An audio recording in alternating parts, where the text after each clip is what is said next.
Hello guys, welcome to my third video. So it's difficult to do that in English. I've had some remarks on that. Third, maybe I say third. And, well, I'm aware of it. Because I had an operation on my hand. I'll show you here.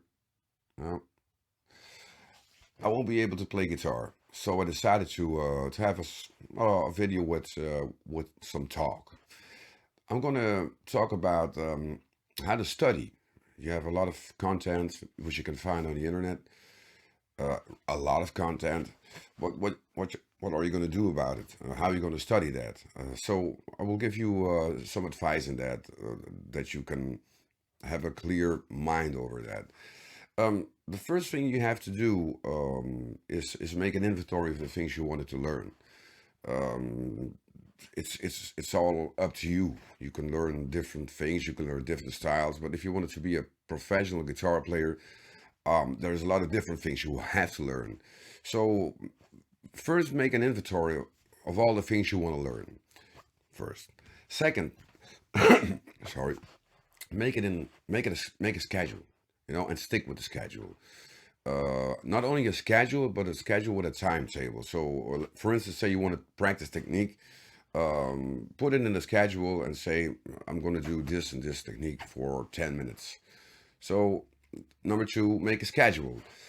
Um, when you wanted to be a professional guitar player, you have to cover a wide range of elements um, in your daily practice. So put that in the schedule too. So that was number three, a wide range of different elements like chords. You have to play chords and you have to practice chords, scales, different techniques, styles, time, and maybe repertoire. In my experience as a guitar teacher, but also as a band coach, was when students were on a jam session and somebody started all along the watchtower or maybe started another song. I saw that students didn't know a lot of the repertoire. They knew the repertoire which was hot at that moment, but I think it's very useful to know a lot of tracks, know a lot of songs. Maybe you can try to play one song a day. So then you have those three important things to do on a daily basis. You have to practice on a daily basis. So if you want to study, you have to first make an inventory. Second thing you have to do is put it in a schedule with a timetable. And the third thing you have to do is cover all the aspects in practicing, which are very important to you to make it take it a step higher. Okay, so you have the content, you have the schedule, and now you're beginning to study. How does it work? You start with mindset. Let's say you have a particular scale you want to practice, but if you try to play the scale, it's really a little boring, and you have to sit down for a lot of times. But you don't like to practice that scale. But in your mind it's important. So if you change your mindset, so that you don't have to push yourself forward, but try to get attracted to the content which you want to practice, for instance, that scale, you have to change your mindset. You have to search in your mind if there's a really good reason that you should practice this scale. Maybe you should inspire yourself and go to YouTube and see great players who play that scale and who practice that scale and show that scale, and maybe get inspired. So that's really a main thing. If you want to practice on a daily basis with discipline and with structure, you have to be inspired. There has to be some passion in it because you have to do dull things. You have to do boring things. But if you find a way to change your mindset into a positive one, that you really feel that you should practice that scale, and then it isn't that hard anymore. So that's the first thing you have to change. Change your mindset. You've changed your mindset, and then you go practice. And you start practicing, and you don't know how to do it. I've discovered, this is a long time ago when I was reading The Guitar Player, there was a column by Steve Vai, and the title of the column was musical meditation. And that's a very it was a very interesting column, because he showed a way to be faster, to the stuff you have to practice, the stuff you have to learn. When you focus the right way, you will get it done faster. What he did, he had an alarm clock, and he said, "Well, play one note. Just play one note on the guitar and play it on every way you know you can play one note. Maybe you slide into the one note. Maybe you bend the one note. Or maybe you play with your pick downward, upward. Just try to find all the ways to find one note. Sorry, to play one note. Um, so you know that, and you start the alarm clock, and as soon as the clock starts, you start playing that one note with total focus on that one note, and don't get distracted by anything. Just try to focus on that one note. So I tried that. So I played that one note, hit the alarm clock, and the minute not the minute, the second I started playing that one note, I said, "Wow, my back hurts a little bit," and shit, I have to stop the clock because I was distracted by my bag. And I looked at the clock, and 2 seconds of really focus, really concentrated on that one note, 2 seconds. So you have to practice that. You have to really, it's meditation. It's the same thing which you do in meditation. Everybody has his own way of doing it. But if you really focus on a thing, you got to learn to focus too. So the first thing I told you was get a good mindset for practicing these things. And when you're practicing these things, start practicing focus. You can meditate also. I think it will be helpful. But really, don't think about anything else as you can practice that with a lick, or whatever you want. And when you really focus, the things you learn get into your system much faster than if you're distracted all the time. There's nothing wrong with looking at the TV and practicing your skills, or whatever you want to practice.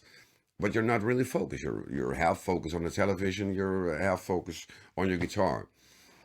So you got to learn that, and especially there's a lot of players that and students ask me, how do you develop speed? How do you develop those skills? And it's all about focus. And you can play that same lick. For instance, Paul Gilbert lick. He's a very technical player. You can play the lick over and over again, and you can talk to your mother, and Sivai once told me, he was practicing with his left hand while eating. That's okay. It's okay to for your muscles. There's nothing wrong with that. But if you really want to learn something, focus and try it. Try it. Take your alarm clock or on your iPhone. It doesn't matter which clock, and really try to get it into yourself and focus on the one thing you have to play. You will see how difficult it is, because the second you're distracted, it's gone. You have to stop the clock. To practice that, I don't know how fast you are. Some people can really focus. I don't. I'm totally impulsive, and I'm really not the most quiet one. So I'm distracted all the time. Now I'm talking to you, and I can see the weather outside, and see my guitar's over there, and my computer over there, and see that I'm talking way too fast. So it was very hard for me to really get focused on that. But I know it worked. So okay. The thing is, what I was talking about is building up speed. That's very important for guitar players. I don't know why. I did it too. And you could judge me for that. Now I'm a little older. I'm not so fast anymore. But fast playing doesn't really matter anything if you don't have anything to say. But anyway, there's a little macho thing in guitar players, and you all know what I'm talking about. If you want to kind of show off sometimes, it's nice. Um, that's a skill, playing technical stuff. And I once saw a video of John Petrucci, a great guitar player, plays with Dream Theater. And he had a good advice. Uh, I will tell you. You start at let's say 80 beats per minute. Start playing 16 notes, or a lick at 16 notes. You have to play that lick, let's say 10 times or 11 times, flawless. Flawless, no mistakes. Really concentrating on how the notes sound. If there's no muting, if you're in time, everything you can imagine about playing this lick perfect. But you don't play that once. You play that, like, let's say some people say 7 times or 10 times, 11 times. Doesn't matter. So long as you play it perfect. So if you start doing that, 80 beats per minute, 60 notes, perfect. And you say, I want to do this 10 times. And when you're at number six, you make a mistake. You start all over again. You don't say, okay, then I have four ones to go. No, no. You start all over again. And 10 times every time. Okay. And then you're ready. So you played it perfectly. So you can move on to the next level. The next level is you take 6 beats per minute more. So you go from 80, you go to 86. And start the whole thing all over again. If you're ready for that, did it flawless 10 times, 6 beats per minute up until you, let's say, about 200 beats per minute, and that's very fast. Then you go back again to 80 because it's so fast you can't identify any notes. I'm sorry, my English, I'm trying. You can't identify every single note anymore. It's too fast. So go back to 80, and then you see that there are still some sloppy things which sneaked in there. That's a very good way to build speed, and of course to play that clean. So maybe if you're studying, you can apply this theory in it. So we have covered all things. That's the way you should study. Um, well, when you're practicing songs, for instance, and this is not only for guitar players. The same theory is for drummers or for bass players or for vocalists. When you're practicing a song, if you're in a band or if you're doing it at home alone, Home Alone, that's the movie, okay. Then I was a band coach for a lot of years, and the bands which were playing, for instance, played a song, and they stumbled on something in the middle part of the song, but they kept on playing. I said, that's strange. And I said, guys, play it one more time. So they played it one more time, stumbled on the middle part again, and just moved on. So I told him, what's going on with that middle part?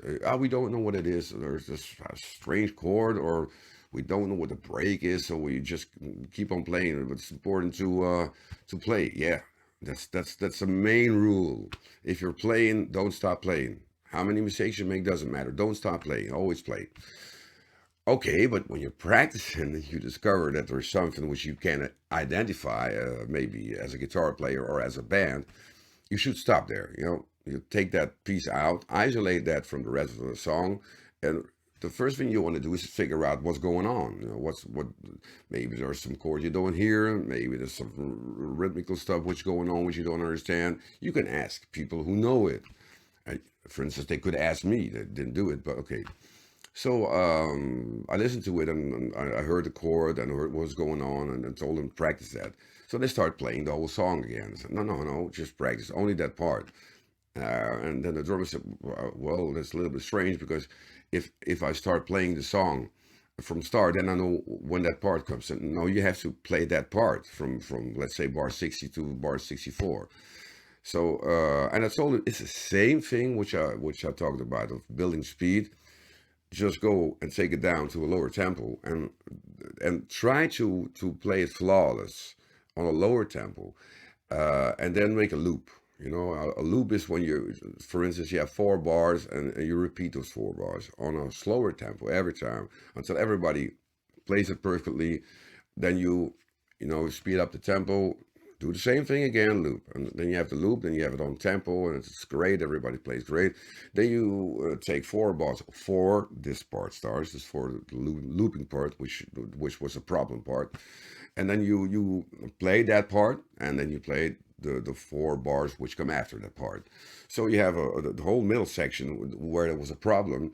You resolve the problem because you identified it, you slowed it down, you practice it until the speed was the way it was, or tempo, sorry, on the original.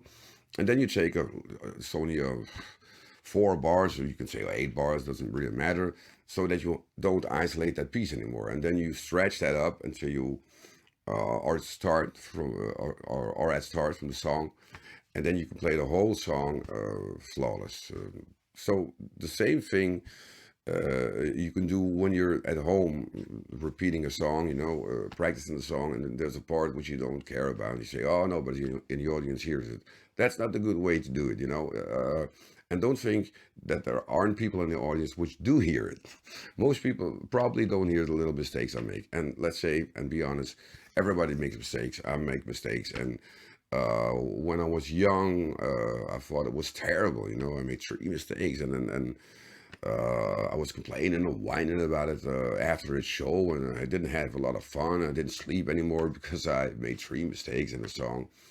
But after you get older, and we all get older, when we are playing in a band and somebody makes a mistake, you don't have to look at the person. That's not good to do that.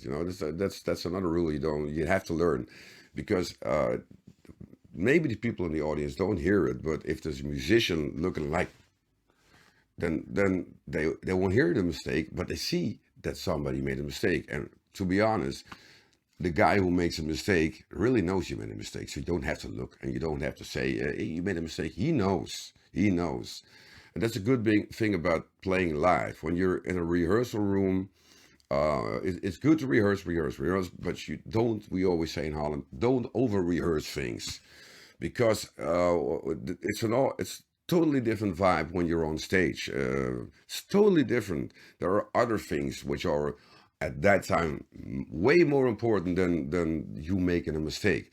And in my experience, when you don't have a lot of time rehearsing, and when you're a session musician, and I did in Holland a lot of projects where it was no time, but you have to study, like, say, 25 songs, and we have one rehearsal, and then you play it live. But if you're really seriously touring, then it will take 3, 4, maybe 5 shows to get all these things in order, and you learn faster. So if you compare that to keep on rehearsing, it's another vibe, people. It's really another vibe. There are still things which can go wrong, and it doesn't matter. And nowadays, at least the last 10 years, when somebody fucks up, it's great. We all laugh, and I laugh at myself when I'm just playing, and I'm totally, I have a blackout or something, and maybe at the moments that you're the only one who's playing, it's a big piece, and the band stops, you have to play a sort of a melody line, and then you don't know what's going on. You have a totally blackout, and then band moves on. And, when it happens, that's terrible. I still have that. I still think it's terrible, but after a minute, I start laughing. That was funny. That was funny. So by making mistakes, you only learn. You only learn. Make mistakes as much as you can. Learn from it. So that's a few things I wanted to share with you. The last thing I want to say is, when you're practicing, and let's say you're practicing the scale. You play the scale up and down, and fast. You play it slow. Um, Try to make something musical out of it. You know the scale. If you're playing a G major scale, you play it from G to G and back. It's good for your technique. It's okay, but I've never heard a song where there was a solo and somebody played a major, minor scale, or whatever, up and down. You have to do something with the notes in the scale. So the things you practice, make sure that they are musical. So when you're studying a scale pattern, then think about, am I going to use this on stage? Is this helpful to play in a song? Or is it good? Is it musical? So what do? Always practice with metronome, so then you always have a beat. Doesn't matter what you practice. If you're identifying a chord, identify it with a metronome, so you're always on time. But really try to think in a broader perspective. Try to think musically. Whatever you're practicing, if you're playing really fast runs, try to see it. Which song I'm going to do that. And if there's no song, then you could practice it anyway. But think about it in a musical way. You have to really make sure that you can use it in studio or maybe in composing or maybe in playing live. So, well, those were a few advices which I give you before you start practicing. There will be coming up a lot of different videos on different styles or your mind. Which mentality do you have when you're trying to reach your goals? That's going to be a big thing. I'm really enjoying doing this. Unfortunately, here it is again. Whoa. I can't play guitar, so think before you practice. Maybe it's helpful for you. I hope you have enjoyed the video. Don't forget to subscribe on my channel. I'm just really starting now, and I wanted to share all the information which I've learned the last 25 years with everybody, with all of you, and maybe it will do something for you. Maybe it will work, and I really hope you guys and girls, of course, reach your goals and try to, if it's here in your heart, if you have passion for it, and you are willing to pay the price, because you're going to pay the price. It's a thing that comes with it. But really, really, really believe in yourself. It's the most important thing there is. So there's going to be a lot of lessons where it's me just talking. Please give me comments, leave them down here. Tell me if you have any comments on how I can do it better. Just any criticism. I don't care. I love it. So thank you very much for listening, and have fun, and I wish you all the best. Bye bye.